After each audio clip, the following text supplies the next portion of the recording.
Good morning students. In this video we will see the circle of Willis. Circle of Willis is also known as circulus arteriosus. It's an arterial arcade or anastomosis situated at the base of the brain. So this is the brain covered with the dura mater, and we can see the base of the brain. At the base of the brain there is a structure named interpeduncular fossa. So here this is the interpeduncular fossa, which is bounded by the optic chiasma in front, anterolaterally by the optic tract, the crus cerebri posterolaterally, and the upper border of pons. A diamond-shaped space which is present over here is known as the interpeduncular fossa. Now here the pia mater will be in intact contact with all the structure, while the arachnoid mater will pass little above that. So there will be a dilated subarachnoid space over here, which is called as the interpeduncular cistern.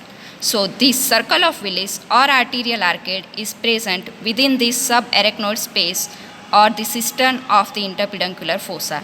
It is formed by the two artery, basically the branches of the two artery, that is the internal carotid artery, which is over here, and the basilar artery branches. So the basilar artery is formed by the joining of the two vertebral artery, the basilar artery, which divides into two posterior cerebral artery.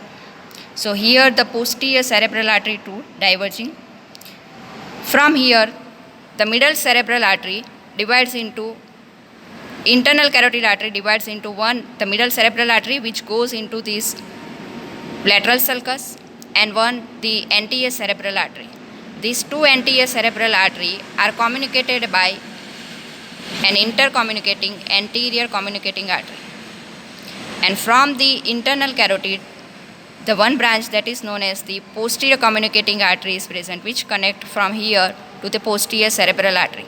So the circle of Willis is formed anteriorly by the anterior communicating artery, which communicate between these two anterior cerebral artery, which will be the anterolateral boundaries of the circle of Willis.